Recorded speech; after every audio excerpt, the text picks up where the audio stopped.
The real reason that I pitched this story is because I wanted to learn to play Mahjong. I'm Breana Pitts, and I'm gonna be repackaging my story on Mahjong.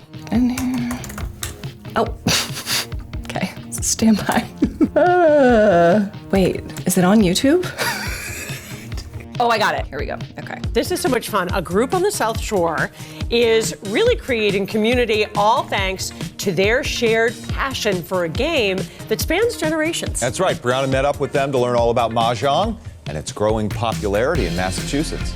It happens here, Hingham, which English settlers originally named Bear Cove. Off of Route 3A, you'll find World's End, a 251-acre park with views of Hingham, Hull, and Boston.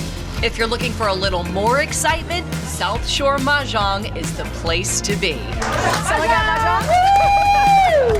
And that's the fun of it, right? That's founder and instructor Gretchen Robards, and she says the hype around this game is real. It has taken off like wildfire here. We have crews from Duxbury, from Milton, all over the South Shore. The real reason that I pitched this story is because I wanted to learn to play Mahjong, and I figured if I can get in touch with this woman, I can do the story, but then she can also teach me, and that's exactly what happened. Up in Boston, up to Andover. It's even made its way to Hollywood. Well, I play Mahjong with my girlfriends once a week. That's probably And don't forget about this famous scene from Crazy Rich Asians. There's no winning. You made sure of that. Mahjong is similar to Rummy in the sense that both games involve drawing and discarding to create sets. But make no mistake, Mahjong's tiles make it much more complex. Okay, so this is the thing about Mahjong. It's super intimidating to learn because it is it's like hieroglyphics. It's like a different language. So it is very, very intimidating. And when you do this class, you have to do it in 2 sessions, 2 3-hour sessions. It's a commitment, but people are so obsessed with this game. People are making the time to learn it. 20 minutes in, they're like, oh my gosh, this is a crazy game. But then it's the aha moment. Okay, is Mahjong a game of luck or skill? Is it one more than the other? That's the killer question. Yeah. It's a balance, I think. It's true. American Mahjong is much crazier than the game you may have played on your computer. There's 3 suits of tiles, bams, cracks, and dots. And I want to stop. Mahjong on your computer is not real Mahjong. That game where you just like match tiles willy-nilly crazy, that's not it at all. And that's actually what I thought it was too, and that's completely wrong. And neutral tiles, winds, jokers, and flowers. All of them paying tribute to Chinese culture. At first glance, it's kind of like NASA code. It's totally overwhelming. Then there's the card, issued by the National Mahjong League. We have to talk about the card.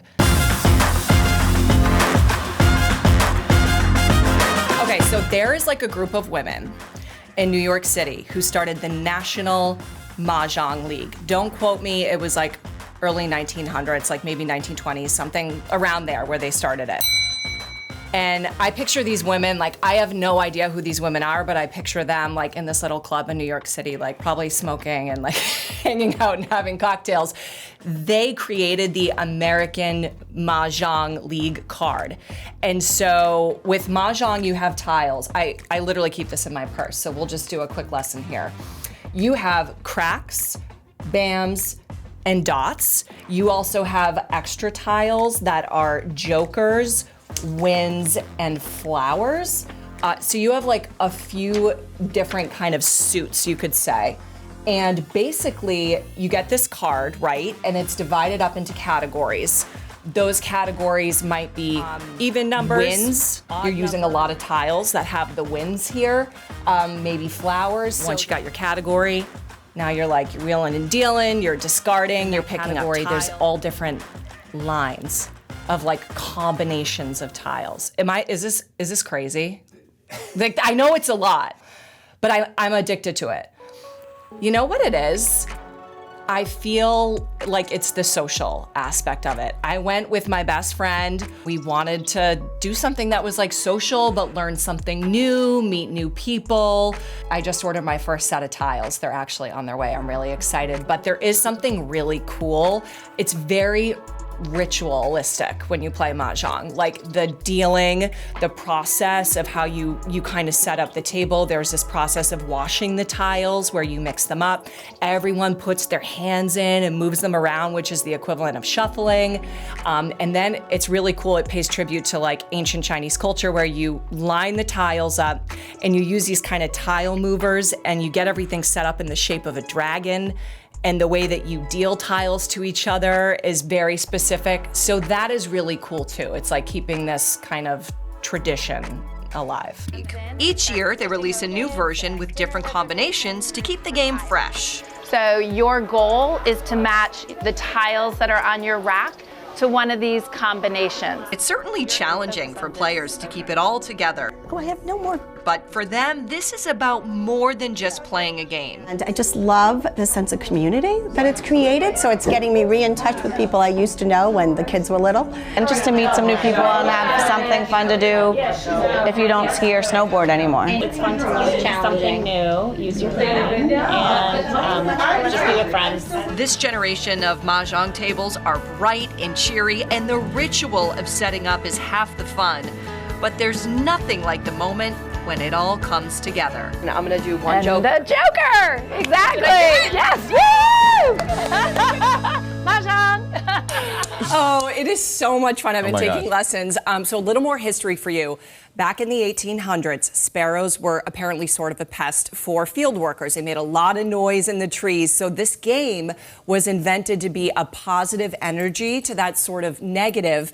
And the noise here of the tiles, if we dump them out, Kind of satisfying. Look at them. so that is supposed to simulate the chatter of sparrows.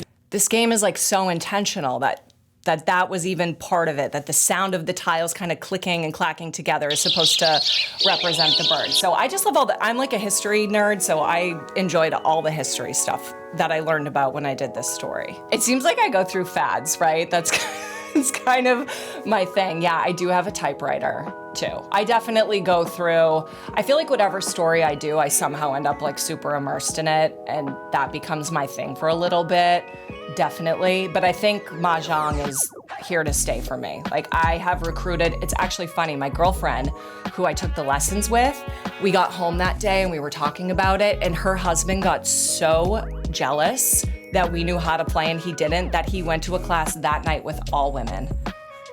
I'm not even kidding. And we actually need a fourth. So you need 4 people to play Mahjong, ideally for it to really be played right. And we're looking for a 4th player, so could be you. I think it's a reason to like connect with other people, get together. You have this shared experience. And so I think people are into that, especially post-pandemic when everyone was so isolated. I feel like any kind of fun reason to get together, people are into.